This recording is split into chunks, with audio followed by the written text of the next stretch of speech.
जी, आप सभी को प्यार भरा नमस्कार। मैं अंकुर चौधरी आप सभी का स्वागत करता हूं आपके अपने परिवार अध्ययन मंत्रा में। उम्मीद करता हूं बेहतरीन होंगे, शानदार होंगे और मेरी आवाज़ बिल्कुल सही से आप तक पहुंच रही होगी। मेरे प्यारे दोस्तों, मेरे और अध्ययन मंत्रा की तरफ से आपको और आपके परिवार को दीपावली की ढेरों शुभकामनाएं। हैप्पी दीपावली। दोस्तों, छुट्टी नहीं करनी है, लगातार पढ़ना है, डबल पी फॉर्मूला करना है, प्रैक्टिस विद पेशेंस। धैर्य के साथ प्रैक्टिस करते रहेंगे, सरकारी नौकरी जरूर मिलेगी। मतलब इसे डबल पी फॉर्मूला कहते हैं, P plus P equals to सरकारी नौकरी। प्रैक्टिस विद पेशेंस, धैर्य रखना पड़ता है, लगातार प्रैक्टिस करनी पड़ती है, तभी हम कामयाब हो पाते हैं। मेरे प्यारे दोस्तों, आगे बढ़ने से पहले मैं आप लोगों को बता देता हूं, अब तक का सबसे बड़ा डिस्काउंट अध्ययन मंत्र आपको दे रहा है। 90% तक का डिस्काउंट आपको मिल रहा है और ये जो ऑफर है 5 नवंबर तक वैलिड है। इस ऑफर के बाद आपकी जो फीस है, बैच की फीस है, वो कितनी हो जाएगी, क्या रह जाएगी, वो सब भी मैं आप लोगों को बता देता हूँ। यहाँ पे आप यहाँ पर देखिए, आप सीटेट पेपर 1 की तैयारी कर रहे हैं, पेपर 2 की तैयारी कर रहे हैं, पेपर 2 में एसएसटी या मैथ साइंस की कोई भी आपका सब्जेक्ट कॉम्बिनेशन है, तो मेरे प्यारे दोस्तों ये जो सारे ही कोर्स है मतलब अलग अलग, ये हो जाएंगे आपके 599। मतलब पेपर 1 599 का, पेपर 2 भी 599 का। ये क्रैश कोर्स स्टार्ट हो चुका है, फटाफट से ज्वाइन कर लीजिए। अगर आपको कोई भी क्वेरी आती है तो आप 9556 9557 ये फ़ोन नंबर गिवन है, इस पर कॉल कर सकते हो और सारी जानकारी ले सकते हैं। अब मेरे प्यारे दोस्तों स्टार्ट करते हैं बहुत शानदार सी क्लास, बहुत बेहतरीन सी क्लास, जिसमें मैं डिस्कस करने वाला हूँ बहुत सारे प्रीवियस ईयर क्वेश्चन, जिससे कि होने वाली है आपकी बहुत शानदार प्रैक्टिस। ठीक है, चलिए शुरू करते हैं। पहले क्वेश्चन से शुरुआत करेंगे मेरे भाई, बहुत प्यारा क्वेश्चन। बाइनरी नंबर, आपको कोई भी पेपर देने के लिए जाइए, पेपर 1 देने के लिए जाइए, पेपर 2 देने के लिए जाइए, बाइनरी नंबर से क्वेश्चन आएगा ही आएगा। बाइनरी नंबर मेरे भाई, अगर यहाँ पर कहा जाए, ध्यान से देखो, बाइनरी नंबर है और इसे आपने किस में, डेसिमल में कन्वर्ट करना है। डेसिमल में कैसे कन्वर्ट होता है आप लोग जानते हो। जो नंबर दिया गया है आपने वो लिख लिया, 1101 ये लिख लिया, ये बाइनरी नंबर है, इसे डेसिमल में कन्वर्ट करना है। देखो मेरी बात सुनो, हमेशा क्या करो, पीछे से चलना है। 2 की पावर 0 से चलेंगे, 2 की पावर 1, 2 की पावर 2 और 2 की पावर 3, इस तरीके से चलना है मेरे भाई। बात बात समझ में आई? पीछे से चलना है, 2 की पावर 0 से चलना है। मतलब मान लो अगर आपके पास ऐसा होता, ध्यान से सुनो, अगर ये नंबर होता, ये बाइनरी में है और इसे आपने डेसिमल में कन्वर्ट करना होता, तो हम लोग क्या करते भाई, हम लोग क्या करते, इसे लिख लो, देखो 1 1 0 1 0 1 और पीछे से चलो, पीछे से चलेंगे कैसे, 2 की पावर 0, 2 की पावर 1, 2 की पावर 2, 2 की पावर 3, 2 की पावर 4 और 2 की पावर 5। ठीक है, ऐसे चलेंगे। क्लियर होती है बात? लेकिन अभी इतना तो ठीक है, पीछे से चले 2 की पावर 0, इस तरीके से लिखते हुए चले गए। अब यहां पर देखो, याद रखना, मैंने कई बार बताया 1 का मतलब होता है ऑन, अगर 1 है तो इसका मतलब होता है ऑन, और 0 का मतलब होता है ऑफ। कहने का मतलब ये हुआ, जो 0 के नीचे आया उसे नहीं लेंगे, उसे कोई मतलब नहीं है। जो 1 के नीचे आया उसे लेंगे। 2 की पावर 3 कितना होता है 8, 2 की पावर 2 कितना होता है 4, 2 की पावर 0 कितना होता है 1, किसी की भी पावर 0 हो वो 1 होती है। ठीक है, और ये कितना हो जाएगा, जोड़ दो, 8 4 12 और 1 13, ये रहा आंसर। बोलो हाँ या ना। अब यहाँ पे भी देखेंगे, 2 की पावर 5 कितना होता है 32, 2 की पावर 4 16, 2 की पावर 3 8, इसे नहीं लेंगे, सॉरी इसे तो लेना ही नहीं है क्योंकि ये 0 के नीचे, इसे तो लेना ही नहीं है। 2 की पावर 2 कितना हुआ 4 और 2 की पावर 0 कितना हुआ 1। मेरे भाई अगर हम लोग यहाँ पर बात करेंगे तो कितना हो जाएगा अगर ये देखें तो 32 और 16 48 और 4 52 और 1 53, तो कितना हो जाएगा 53। ये 53 आ जाएगा यहाँ पे। उम्मीद करता हूँ आपको ये बात समझ में आ गई होगी। अगर आपको ये बात क्लियर है तो मुझे बता दीजिए, हम लोग आगे चलते हैं। चलिए, वेरी गुड, बहुत बढ़िया। अब नेक्स्ट क्वेश्चन, फटाफट है ना, फटाफट से तड़ातड़ ते धनाधन क्वेश्चन, लाइक कर देना भाई, ठीक है। चलो आगे। एक कंपनी 25 लाख रुपए की पूंजी एकत्रित करने के लिए शेयरों का विज्ञापन करती है। यदि एक शेयर का अंकित मूल्य 100 रुपये है तो कंपनी द्वारा जारी किए गए शेयरों की संख्या क्या होगी। शेयर मार्केट है ना, बहुत पैसा शेयर मार्केट में लगाओ, शेयर मार्केट में बन जाओ करोड़पति या रोडपति, ऐसा ही होता है मेरे भाई। 25 लाख की बात हुई है, बहुत होता है भाई 25 लाख रुपए। 25 लाख मतलब, लाख का मतलब है 5 जीरो भाई, 25 लाख, लाख का मतलब कितना होता है 5 जीरो मेरे भाई। 25 लाख रुपए के बात थी। एक शेयर कितने का है 100 रुपए का, सीधी सी बात है। अगर एक शेयर 100 रुपए का है तो 25 लाख कितने शेयरों पे मिल जाएंगे? 25,000। अगर मैं 25,000 शेयर मार्केट में लॉन्च कर दूं और एक शेयर अगर 100 रुपये का है तो भाई टोटल मुझे 25 लाख रुपए मिल जाएंगे। आंसर क्या होगा इसका? A option. ये भी इतना आसान सा क्वेश्चन आपके पेपर में आया था, ठीक है। तो ये सब प्रीवियस ईयर क्वेश्चन है, आसान पेपर भाई। देखो कितना हलवा तो है, और क्या चाहिए इससे हलवा, और क्या ही होगा। एक बात और अब यहाँ पर सुन लो, ये आपको क्या दिख रहा है? सर्कल दिख रहा है। ये क्या दिख रहा है? सर्कल है ना, सर्कल है मेरे भाई। इसके अंदर अगर मान लो मैं एक चतुर्भुज बना दूं, इसके अंदर मान लो मैंने एक चतुर्भुज बना दिया, ये चतुर्भुज बना दिया, चतुर्भुज बन गया, चतुर्भुज बन गया, किसी भी प्रकार का चतुर्भुज हो सकता है। तो सर्कल के अंदर बना चतुर्भुज चक्रीय चतुर्भुज कहलाता है, साइक्लिक क्वाड्रिलेटरल कहलाता है। और इस चक्रीय चतुर्भुज की खास बात क्या होती है? ये तो बात हमारी हुई थी एक बार, याद है आपको? इस चक्रीय चतुर्भुज की खास बात क्या होती है कि आमने सामने के कोणों का योग हमेशा 180 डिग्री होता है। ये चक्रीय चतुर्भुज की खास बात है, ये चक्रीय चतुर्भुज की खास बात है। आमने सामने के कोणों का योग 180 डिग्री होता है, 180 डिग्री होता है। चलिए मेरे भाई आगे बढ़ते हैं। ये रहा क्वेश्चन, बहुत ही शानदार, बहुत बेहतरीन आपके पेपर में आया हुआ। चित्र में ABCD एक चक्रीय चतुर्भुज दिखाया गया है, x और y। तो बताओ x और y का मान क्या होगा? भाई आमने सामने के कोणों का योग, यह है 3y माइनस 5, 3y माइनस 5, इसके साथ प्लस हो जाएगा 7x प्लस 5 बराबर कितना होना चाहिए? 180 डिग्री।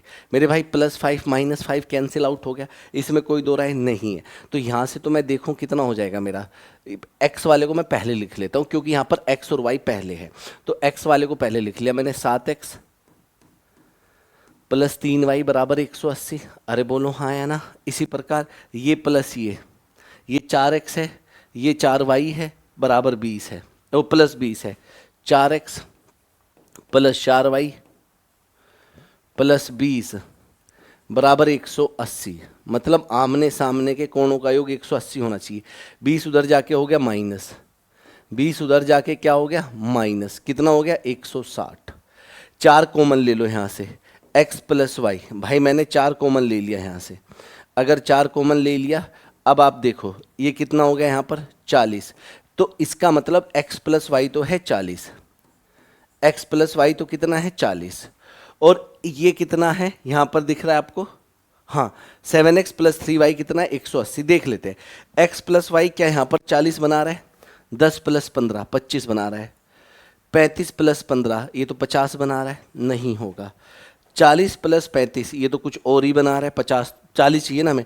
15 प्लस 25 40 बना रहा है कि नहीं बना रहा है? भाई x प्लस वाई 40 आया ना, तो 40 तो सिर्फ सेकंड ऑप्शन बना रहा है। या तो हम इन दोनों को सॉल्व कर लें, या ये देख लो। तो x की वैल्यू 15 और y की वैल्यू 25। क्लियर होती है बात? चलो नेक्स्ट क्वेश्चन की तरफ बढ़ेंगे। नेक्स्ट क्वेश्चन की तरफ बढ़ते हैं। x के किस मान के लिए निम्न आंकड़ों का बहुलक 27 होगा? बहुलक क्या होता है? वह संख्या जो बार बार सबसे ज़्यादा बार आई है। तो कह रहा है इस पूरे आंकड़ों का बहुलक 27 है, मतलब 27 सबसे ज़्यादा बार आया है। तो x का मान बताओ क्या होगा? अगर 27 सबसे ज़्यादा बार आया है तो x को भी 27 होना ही पड़ेगा, तभी तो 27 सबसे ज़्यादा बार आ पाएगा कि नहीं आ पाएगा, हमें इससे कोई मतलब नहीं है। तो x का मान को भी कितना होना पड़ेगा? 27 ही होना पड़ेगा। क्यों? क्योंकि आप देख सकते हैं, देखो 26 कितनी बार आया? 1 2 3 बार आया। 25 कितनी बार आया? 1 2 3 बार आया। 27 कितनी बार आया? 1 2 3 बार आया। तो भाई 25 भी 3 बार है, 26 भी 3 बार है, 27 भी 3 बार है। जबकि 27 को बहुलक होना है, बहुलक होना है तो 27 को सबसे ज़्यादा बार आना पड़ेगा। आ रहा है तो इसका मतलब 4 बार आना पड़ेगा। तो x की वैल्यू भी कितनी हो गई? 27 हो गई। बल्ले बल्ले, सीधा क्वेश्चन सीधा आंसर, कुछ भी नहीं करना था। ठीक है, चलो जी, एक और बेहतरीन और शानदार और लाजवाब क्वेश्चन है ना, आपके पेपर में आया हुआ क्वेश्चन है भाई, आपके एग्जाम में पूछा गया क्वेश्चन है भाई। जल्दी से बताओ क्या हो जाएगा, जल्दी से बताओ क्या हो जाएगा। x बराबर 2 y बराबर 1 z बराबर -3, x बराबर 2 y बराबर 1 z बराबर -3 हो तो X Q plus Y Q plus Z Q -3xyz क्या हो जाएगा? देखो मेरे भाई, आपको एक बात समझ में आनी चाहिए। मैं आपको बहुत डिटेल में ये चीज़ें भी बताऊंगा, ठीक है, जब अलजेब्रा कराने वाला हूँ बस आपको। और अगर a plus b plus c बराबर 0 है, मान लो अगर है तो भाई ऐसा है, a cube plus b cube plus c cube minus 3abc बराबर 0 होगा। ये कंडीशन है, ये बात फिक्स होती है, इसे आपने नहीं भूलना है। अगर ये वाली बात है a plus b plus c बराबर 0 है तो a square a cube plus b cube plus c cube minus 3abc always हमेशा ये फॉर्मूला होता है, ऑलवेज ऐसा ही होगा। देखो दो तरीके हैं, या तो आप यहाँ पर सिंपल सी बात है, x की वैल्यू ये है, y की ये है, z की है, बहुत छोटी सी बात है, x y z की वैल्यू ही रख लो, उसमें क्या दिक्कत है, कोई दिक्कत नहीं है। अगर आप वैसे ही वैल्यू रखना चाहते हो, x की जगह 2 आया तो 2 का क्यूब कितना हो गया 8, y की जगह 1 आया, 1 का क्यूब कितना हो जाएगा 1 ही रहेगा, z की जगह -3 आया, भाई -3 का क्यूब कितना हो जाएगा माइनस का 27 हो जाएगा, ये लिख दिया मैंने।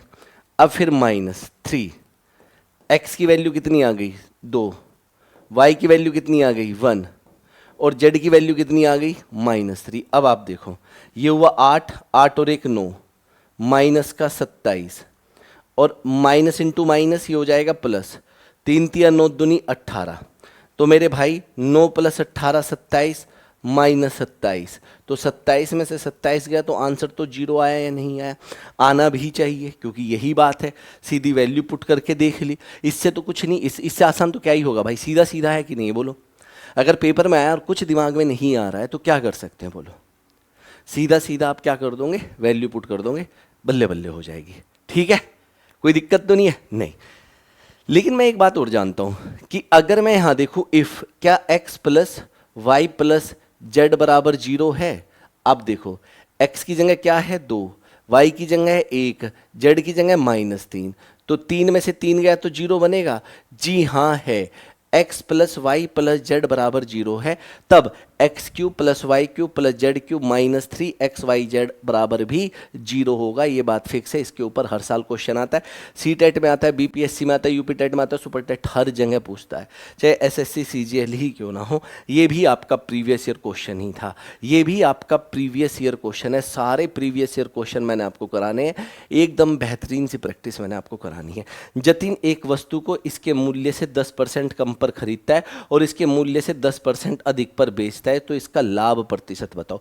मेरे भाई इसका जो मूल्य है, इसके मूल्य से, किसके, वस्तु के मूल्य से, मान लो वस्तु का मूल्य था 100 रुपये, जतिन ने खरीदा 10% कम में, जब जतिन दुकान पे गया तो उसने इसे 90 रुपये में खरीद लिया, लेकिन जब बेचने का नंबर आया ना, उसने इसके मूल्य से 10% ज़्यादा में बेच दिया, मतलब इसके मूल्य से 10% ज़्यादा में बेच दिया, तो कितने में बेच दिया 110 में बेच दिया, इसके मूल्य से 10% ज़्यादा में बेच दिया तो 110 में बेच दिया, 90 की चीज़ 110 में बेच दी, 90 की चीज 110 में बेच दी, बात समझ में आ रही, 90 की इस जो चीज इसने 90 की खरीदी थी वो 110 में बेच दी, तो भाई प्रॉफिट कितने का हुआ है, प्रॉफिट बताओ कितने का हुआ है, भाई साहब 20 रुपये का प्रॉफिट हुआ है, किस पे 90 पे गुना 100, ये बात आपको करनी थी, बात समझ में आती है। तो ये आ जाएगा 200/9%, और 200/9% क्या होता है जब हम इसे सॉल्व करेंगे, 22 से ही 2/9%।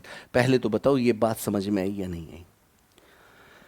लागत मूल्य 100 था, मैंने 10 कम पे 90 पे खरीदा या नहीं खरीदा, ठीक है जी। जब बेचने का नंबर आया 10% लाभ, किसका 10% लाभ, 100 का, तो 100 का 10% 10 होता है, जो चीज़ मैंने 90 में खरीदी वो 110 में बेची।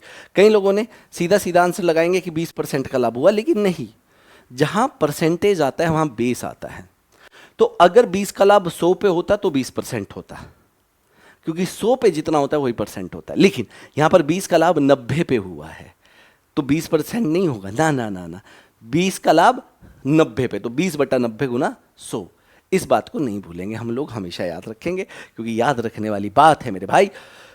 आगे बढ़ते हैं।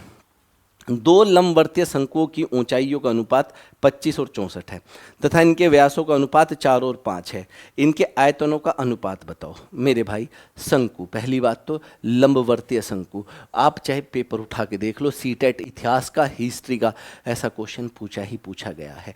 मुझे एक बात बताओ, शंकु का आयतन वैसे होता कितना है, फॉर्मूला याद है, 1/3 πr²h, कहो हाँ या ना, अरे कहो हाँ या ना, यही होता है नहीं होता है। अब मुझे क्या दिया हुआ है भाई, दिया हुआ है उनकी ऊंचाई का अनुपात, चलो भाई H1 अपॉन H2, पहला शंकु H1, दूसरा शंकु H2, तो H1 अपॉन H2 कितना है? 25/64 है, 25/64 है। उसके बाद है R1 व्यास। देखो एक बात याद रखो, जो अनुपात व्यास का होता है वही अनुपात त्रिज्या का भी होता है।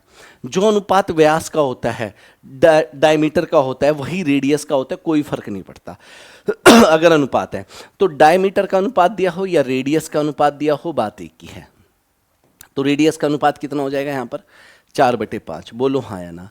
आयतन का अनुपात पूछा है। आयतन होता क्या है? आयतन 1/3 पाई आर स्क्वायर एच। मेरे भाई 1/3 पे तो आयतन डिपेंड ही नहीं करता जब अनुपात की बात आती है। जब अनुपात की बात आती है तो ये तो कट जाएगा, तो इस पे तो ये डिपेंड ही नहीं करता है।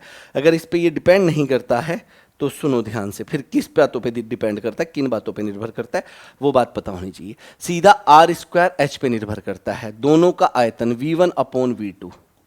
देखो अगर आपने ऊपर लिखा है 1/3 पाई R1 स्क्वायर H1, यही लिखोगे। नीचे 1/3 पाई R2 स्क्वायर H2, यही लिखोगे या नहीं लिखोगे? देखो ये तो कट हो गया ना, इसीलिए डिपेंड नहीं करता। R1 अपॉन R2 और इसका क्या है? स्क्वायर। तो 4 का स्क्वायर 16 और 5 का square 25। Okay. H1 upon H2 25/64। हर साल क्वेश्चन पूछा गया भाई ये तो देखो 25 से 25 कट हो गया, 16 चौका 64, 1/4, तो 1:4 यहाँ पर सीधा सीधा आंसर है। आएगा क्वेश्चन आएगा, चाहे वो यहाँ कोन पे दिया हुआ है, आपको सिलेंडर पे दे सकता है, आपको क्यूबॉइड पे दे सकता है, क्यूब पे दे सकता है, किसी गोले पे दे सकता है ना, स्पेयर पे दे सकता है, कुछ भी हो सकता है। यहाँ देखो एक समचतुर्भुज के विकर्ण 10 सेंटीमीटर और 24 सेंटीमीटर है, इसका परिमाप रोम्बस। देखो कितना बढ़िया क्वेश्चन है, आया हुआ है पेपर में। कौन सॉल्व करेगा? हमें ही करना पड़ेगा, कोई और तो आएगा नहीं सॉल्व करने। ये रोम्बस होता है। रोम्बस की खास बात क्या होती है कि रोम्बस की सभी भुजाएं समान होती है। रोम्बस की सारी भुजाएं क्या होती है? समान होती है, क्योंकि वर्ग से, स्क्वायर से ही रोम्बस बना है। जितनी ये भुजा उतनी ये, उतनी ये, उतनी ये। एक खास बात और है रोम्बस की, रोम्बस में 2 डायगोनल होते हैं। रोम्बस के अंदर 2 डायगोनल होते हैं। रोम्बस में 2 डायगोनल होते हैं। दोनों डायगोनल बराबर नहीं होते। डायगोनल यहाँ पर बराबर नहीं होते, पहली बात। लेकिन डायगोनल एक दूसरे को लंबवत होते हैं और समद्विभाजित करते हैं। डायगोनल एक दूसरे को 90 डिग्री पर काटते हैं, है ना। समद्विभाजित करने का मतलब बराबर बराबर काटना। कहने का मतलब अगर ये वाला डायगोनल मैं मान लेता हूँ 24 है, एक 24 है और एक 10 है, तो ये वाला डायगोनल अगर 24 है तो ये जो है यहाँ से यहाँ तक, यहाँ से यहाँ तक कितना हो जाएगा? 12। कहो हाँ या ना। अगर ये डायगोनल पूरा 10 है तो यहाँ से यहाँ तक इतना कितना हो जाएगा? 5। बोलो हाँ या ना। भाई समद्विभाजित करते हैं कि नहीं करते हैं? अब अगर मैं, आपको दिख रहा है ये त्रिभुज दिख रहा है, एक सेकंड यहाँ पर देखो भाई, यहाँ पर देखो, बहुत ध्यान से देखना पड़ेगा तभी चीज़ें समझ में आती हैं। आप यहाँ पर देखो, आपको ये त्रिभुज दिख रहा है, ये त्रिभुज दिख रहा है, ये वाला त्रिभुज दिख रहा है, ठीक है, ये त्रिभुज दिख रहा है। किस तरह का त्रिभुज दिख रहा है? इस त्रिभुज में आपको ये 90 डिग्री दिख रहा है कि नहीं दिख रहा है? ये बताओ। इस त्रिभुज में ये आपको 90 डिग्री दिख रहा है, तो इसके 90 डिग्री के सामने की भुजा हाइपोटेनियस हो जाएगी नहीं हो जाएगी? ये समकोण त्रिभुज दिख रहा है या नहीं दिख रहा है? अरे भाई समकोण त्रिभुज में पाइथागोरियन ट्रिपलेट 5, 12, 13 होते हैं या नहीं होते हैं? एक भुजा 5 है, एक 13 है, तो इसका हाइपोटेनियस 5, 12 है, तो ये 13 हो जाएगा। अब ये भुजा अगर 13 है तो ये भी 13 होगी, ये भी 13 होगी, ये भी 13 होगी। तो इसका जो परिमाप है भुजाओं का योग कितना हो जाएगा? 52। 13 चौके 52। तो रोम्बस की खास बात है कि रोम्बस के जो विकर्ण होते हैं एक दूसरे को लंब पर काटते हैं, एक दूसरे के लंबवत होते हैं, 90 डिग्री पर एक दूसरे को समद्विभाजित करते हैं, ठीक है, बाइसेक्ट करते हैं एट 90 डिग्री। वेरी गुड, बहुत बढ़िया, बहुत ही बेहतरीन। फटाफट, यदि ए का वेतन बी के वेतन से 25% अधिक है तो बी का वेतन ए के वेतन से कितना प्रतिशत कम है? मैंने आपको बताया जब भी बात परसेंटेज की आती है, जब भी बात परसेंटेज की आती है तो हमारे दिमाग में क्या चीज़ जानी चाहिए? जब भी बात परसेंटेज की आती है हमारे दिमाग में क्या बात जानी चाहिए?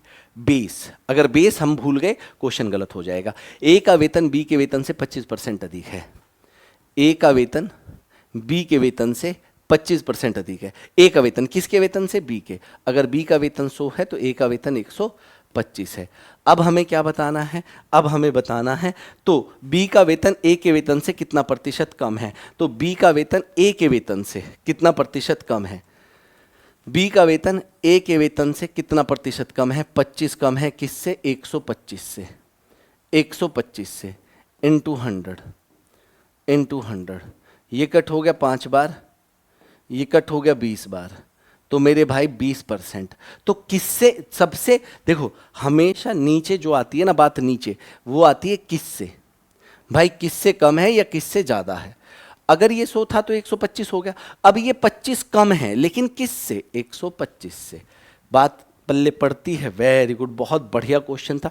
दो प्राकृतिक संख्याओं का योग 8 है यदि उनके व्युत्क्रमों का योग, दो प्राकृतिक तो अच्छा ओके, दो प्राकृतिक संख्या x प्लस वाई, इनका योग 8 है और इनके व्युत्क्रमों का योग, देखो व्युत्क्रम मतलब उल्टा, x का व्युत्क्रम 1/x, y का 1/y और इसका जो योग दिया है वो दिया है 8/15। मेरे भाई ये x ऊपर y ऊपर, ये क्या होता है x plus Y upon X Y बराबर 8/15, कहाँ आया ना, मतलब यहाँ पर क्या आ गया भैया, x plus Y X into Y, X plus Y कितना दिया हुआ 8, x इंटू वाई कितना होना चाहिए 15, मतलब 4 + 4 8, 4 × 4 16, 2 + 6 8, 2 6 12, 8 तो आ रहा है लेकिन 15 नहीं आ रहा है, 1 + 7 8 और एक ये यहाँ पर इस तरीके से, लेकिन 1 × 7 करेंगे तो 7, 3 + 5 8 और 3 पंजे 15। बोलो रे, बोल भी दो, कुछ कह भी दो, सुन भी लो, क्लियर हुआ कि नहीं हुआ। वेरी गुड, क्लियर हुआ। अब देखो ये क्वेश्चन भी आप ही के पेपर में आया हुआ है ना। क्वेश्चन क्या कह रहा है, किसी परिवार का मासिक व्यय निम्न चित्र में के अनुसार है, यदि शिक्षा तथा यात्रा पर खर्च का अंतर 4000 रुपये है तो परिवार की कुल आय कितनी थी। देखो कुल आय, टोटल आय थी 100%, क्योंकि हम टोटल आय क्या मान के चलते हैं, 100% मान के चलते हैं, ठीक है। अब वो क्या कह रहा है सुनो, वो कह रहा है कि भाई यहां पर सुनो ध्यान से, किस किस का, शिक्षा और यात्रा। शिक्षा में कितना परसेंट खर्चा हुआ, 25%, यात्रा में कितना खर्च हुआ, 15%।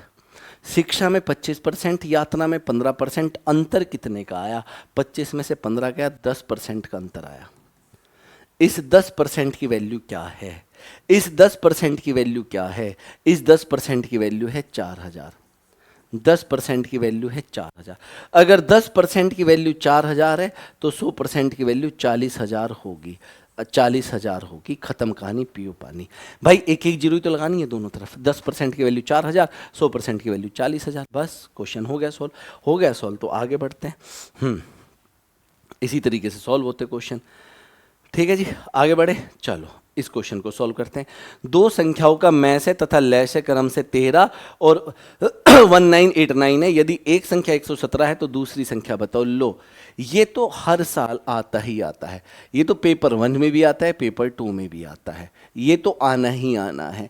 मेरे को पता है दो संख्याओं का गुणनफल बराबर LCM इंटू HCF, मेरे भाई यही होता है या नहीं होता।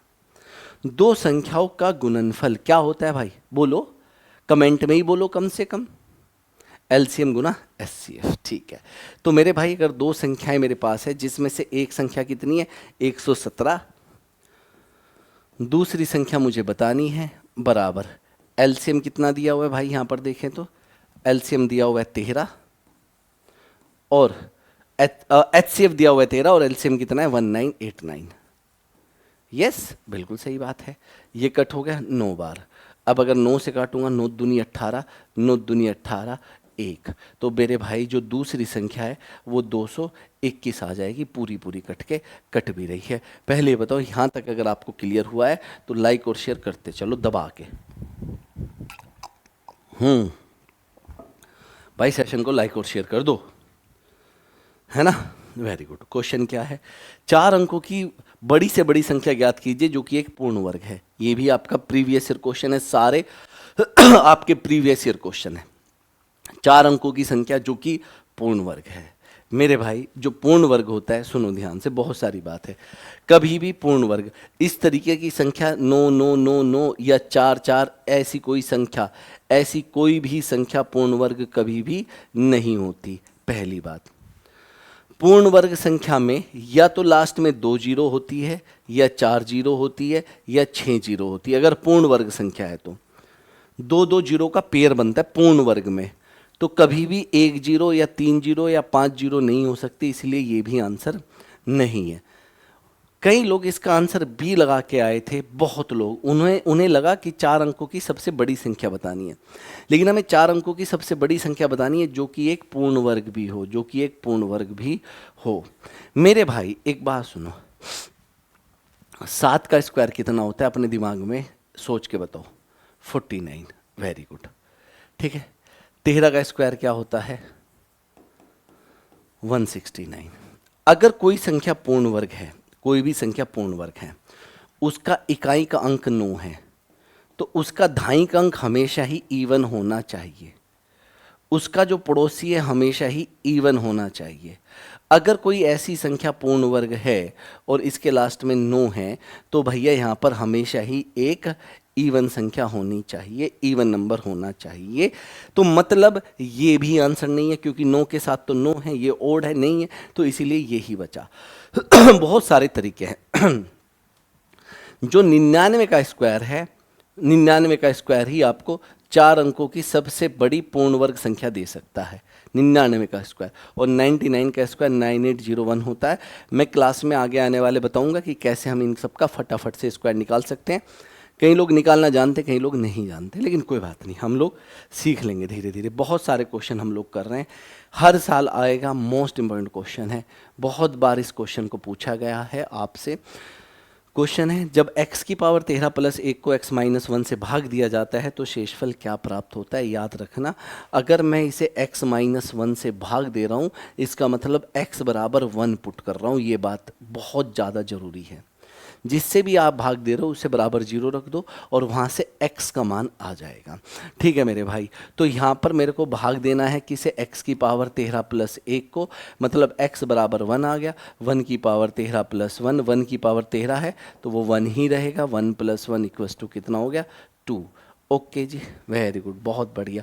समझ में आई बात या नहीं आई? क्लियर हुआ या नहीं हुआ बता दो मुझे, बोलिए।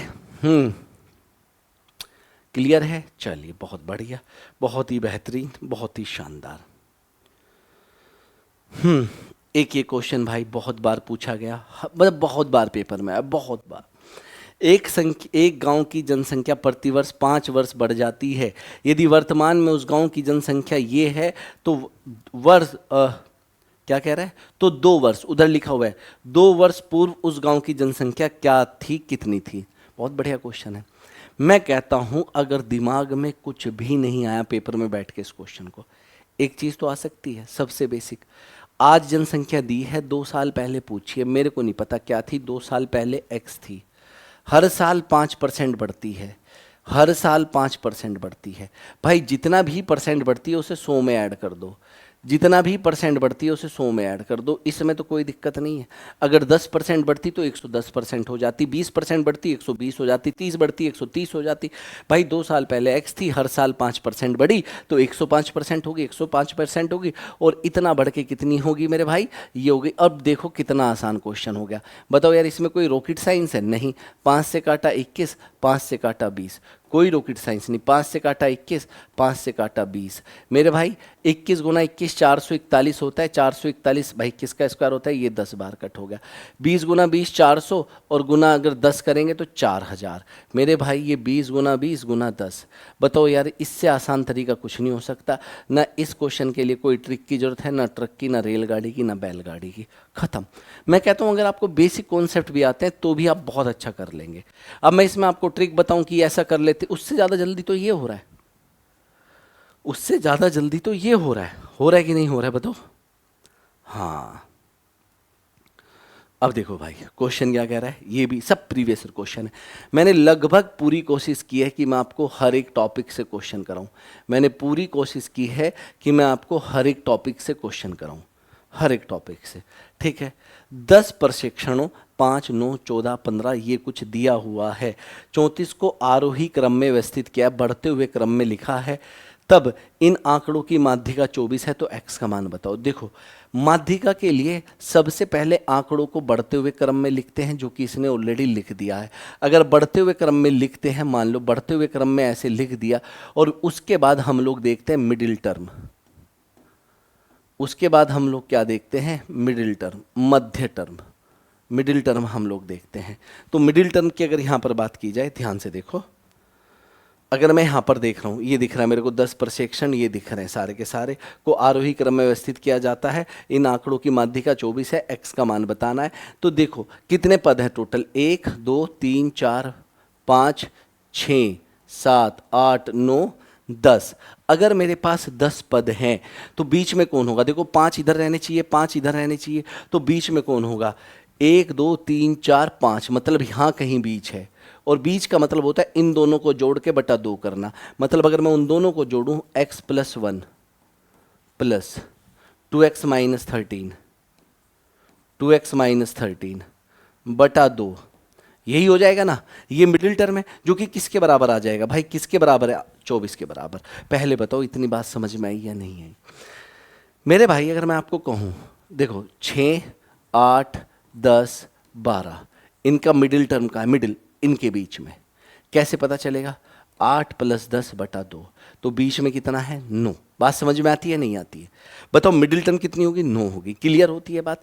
यहाँ पर x + x कितना हुआ? 3x, माइनस का 13 प्लस का 1 तो माइनस का 12, और ये 2 उधर चला गया तो कितना हो गया? 48। माइनस का 12 उधर जाके प्लस का हो जाएगा। 48 में 12 जुड़ा तो 60। x की वैल्यू कितनी आ गई? 20 आ गई। इसने हमसे क्या x पूछा है? क्या पूछा है? x ही पूछा है, तो x का मान कितना आ गया हमारा? 20। हम लोगों को x की वैल्यू कितनी मिल गई? 20 मिल गई। भाई क्लियर है? बोलो, x की वैल्यू कितनी मिल गई? 20 मिल गई। वेरी गुड, आगे बढ़ते हैं।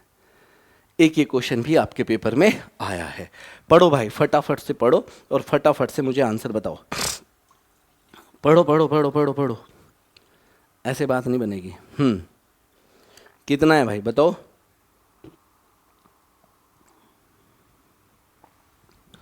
चलिए, एक मैदान को 44 गायें 9 दिनों में चर लेती है, इसी मैदान को कितने कम या ज़्यादा गायें 12 दिनों में चरेगी? देखो जब भी ऐसा क्वेश्चन आता है कि इतने आदमी ये काम इतने दिनों में कर लेंगे, कितने आदमी ये काम कितने दिनों में करेंगे, तो हम हमेशा यूज़ करते हैं M1D1 बराबर M2D2। हम हमेशा यही यूज़ करते हैं। यहाँ पर M1 क्वेश्चन क्या है? 44 गायें, 44 गायें जिस मैदान को 9 दिनों में चर लेगी, कितनी गायें उस मैदान को, कितनी गायें उस मैदान को 12 दिनों में चरेगी? अब मेरे भाई 3 से काटा 3, 3 से काटा ये 4 बार गया, ये 11 बार गया, 11 तिया 33। तो देखो एक बात सुनो मेरी बात, 33 उसने पूछा नहीं है। पहले हमें 44 गायें चाहिए थी, अब हमें 33 गायें चाहिए। तो कितनी कम चाहिए? 11 कम चाहिए। तो 11 कम चाहिए, 11 गायें कम होगी। आंसर बोलो, अरे कम चाहिए या ज़्यादा चाहिए? कोई ऑप्शन देखो, ऑप्शन के थ्रू ही तो आंसर दूंगे ना। क्लियर है? आगे बढ़ते हैं। बहुत इजी क्वेश्चन, बहुत ही इजी क्वेश्चन, एकदम हलवा हलवा क्वेश्चन। ठीक है, अब देखो ये भी बहुत बार पूछा जाता है, निम्नलिखित में से कौन सी एक पूर्ण वर्ग की संख्या नहीं है? अगर कोई संख्या पूर्ण वर्ग है तो पूर्ण वर्ग में इकाई का अंक कभी भी 2, 3, 7, 8 नहीं होता। ये इकाई का अंक मतलब यूनिट डिजिट नहीं होता। पूर्ण वर्ग में अगर कहीं यूनिट डिजिट 2 मिले, 7 मिले, 8 मिले तो वह कभी भी पूर्ण वर्ग नहीं हो सकता। जैसे ये रहा, ये संख्या कभी भी पूर्ण वर्ग हो ही नहीं सकती। अब मेरे पास जैसे ये सब की सब आ रही है कि कौन सी संख्या पूर्ण, यही तो पूछा था उसने कि कौन सी संख्या पूर्ण वर्ग नहीं है। तो मेरे भाई कितने सेकंड का क्वेश्चन? 2 सेकंड, बल्ले बल्ले, आगे बढ़ो। चलो बल्ले बल्ले हो गई, आगे बढ़ते हैं। मैं गारंटी दे रहा हूं, आप जब पेपर में जाएंगे आपको इस तरह का क्वेश्चन मिलेगा। हर साल आता है, हर बार आता है ये क्वेश्चन, कभी भी सीटेट ने नहीं छोड़ा, 100% आएगा। मैं कह रहा हूं कि जिस दिन आप पेपर में बैठोगे आपको ऐसा क्वेश्चन दिखेगा, आप कहोगे कि सर ने तो कहा था और वही बात हुई। कुछ नहीं होता इस तरह के क्वेश्चन में। ये समीकरण दी गई है, यहाँ से x का मान निकालना है और फिर देखना है कि x का मान इनमें से किस समीकरण को संतुष्ट कर रहा है, सेटिस्फाई कर रहा है। कैसे, सुनो मेरे भाई, 3 के अंदर मल्टीप्लाई करता हूं मैं, 3 दूनी 6 माइनस 3x माइनस x, जब माइनस के अंदर मल्टीप्लाई करेंगे तो माइनस का 6, बोलो हाँ या ना। अब यहां पर देख लो, 2 के अंदर मल्टीप्लाई करेंगे, 2 एकम 2, 2 तिया 6, बोलो इसमें तो कोई डाउट नहीं आपको, कोई दिक्कत परेशानी नहीं है। माइनस का 6 प्लस का 6 कट हो गया मेरे भाई, ये कितना हुआ, माइनस का 3x माइनस का 4, ये हो गया माइनस का 4x, ठीक है। और बराबर कितना हुआ 2 माइनस का 6x, ये माइनस का 6x इधर आके प्लस हो जाएगा तो ये आ जाएगा प्लस का 6x माइनस का 4x बराबर 2, 6 में से 4 गया तो 2x, 2x बराबर 2, तो x का मान कितना आ गया 1, बोलो हाँ या ना। x की वैल्यू 1, अगर मैं x की वैल्यू 1 यहाँ पुट करता हूँ, ध्यान से सुनो, 4x का हल है, यहाँ मैंने 1 पुट किया x की जगह, देखो इसे थोड़ा बड़ा कर दूँ भाई, देखो सुनो ध्यान से, बहुत बढ़िया क्वेश्चन है ये, मज़ेदार क्वेश्चन है।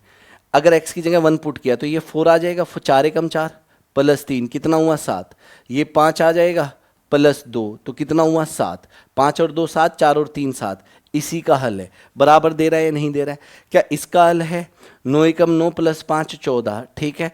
क्या इसका हल है, ये तो माइनस, माइनस का 4 नहीं भाई, 14 नहीं बनेगा।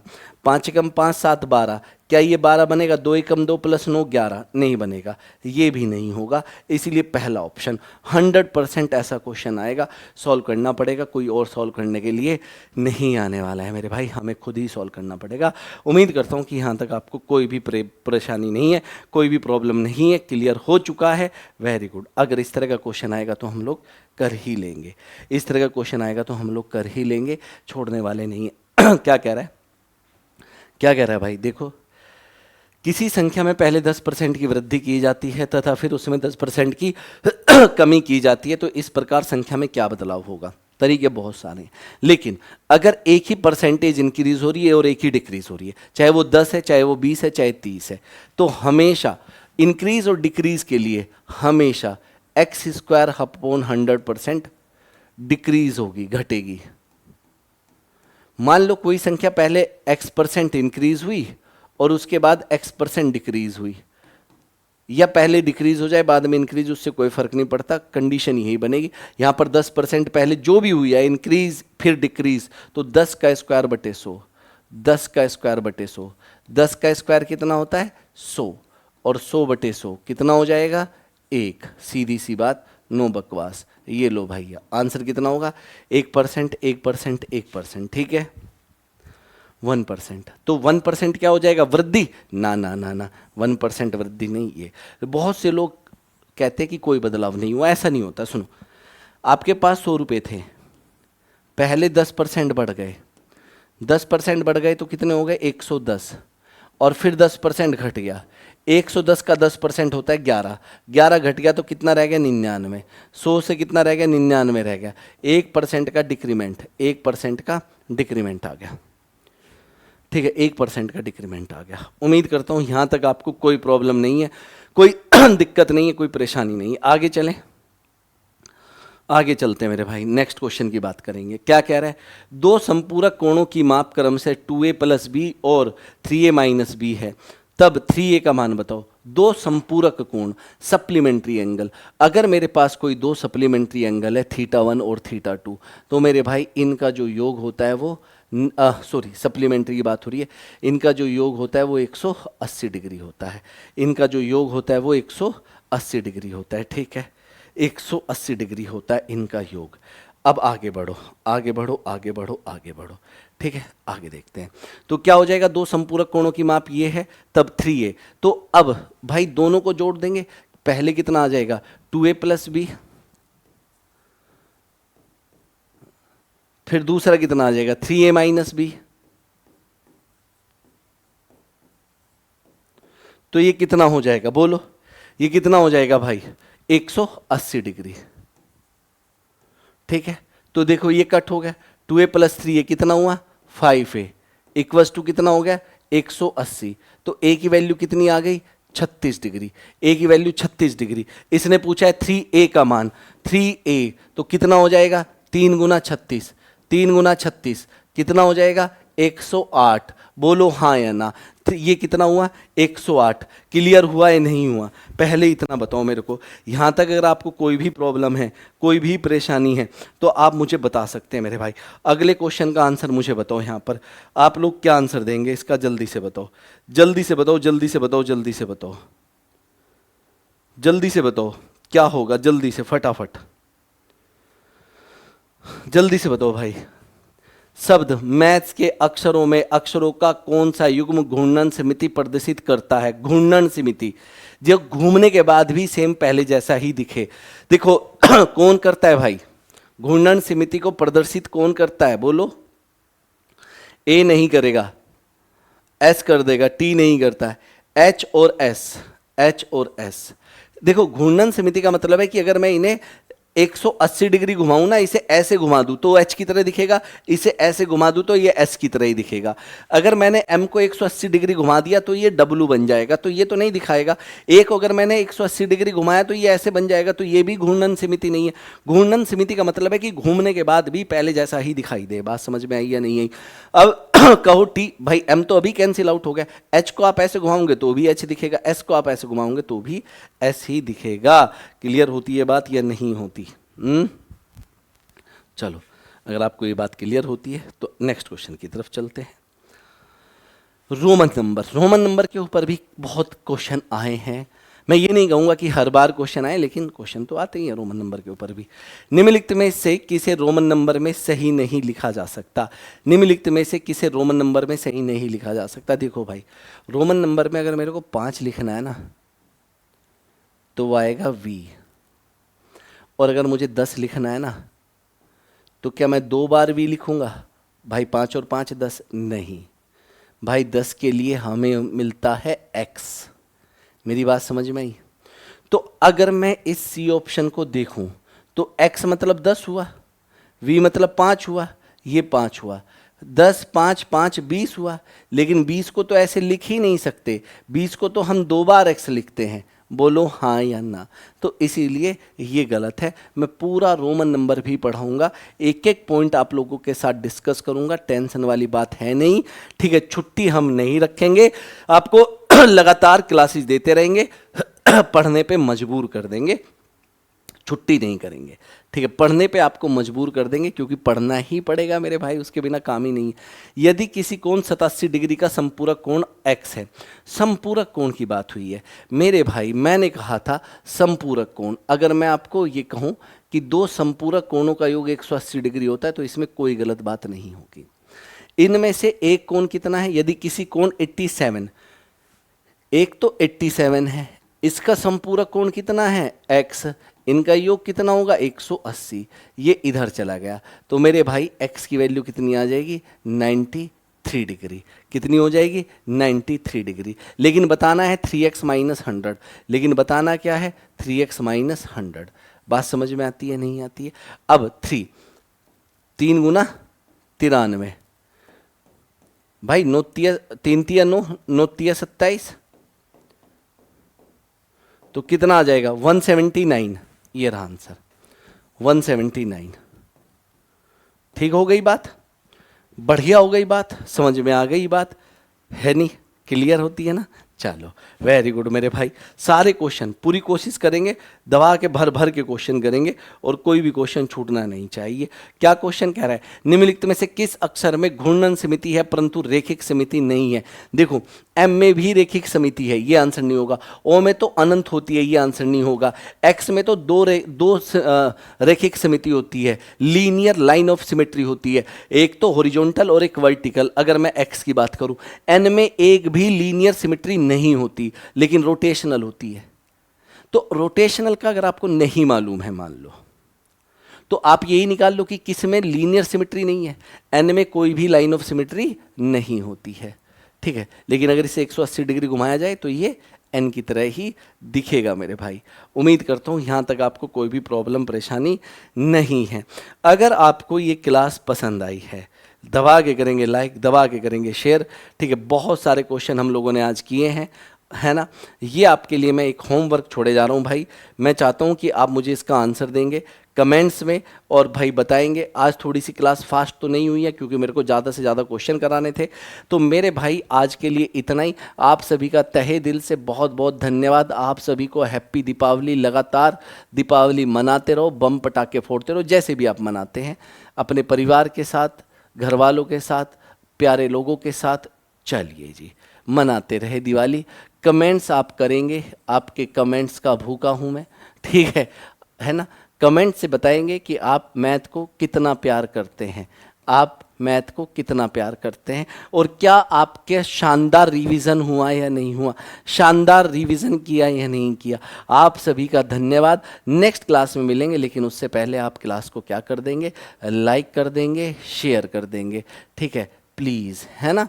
चलिए, thank you so much everyone. हंसते रहिए, मुस्कुराते रहिए, खुश रहिए। हैप्पी दीपावली।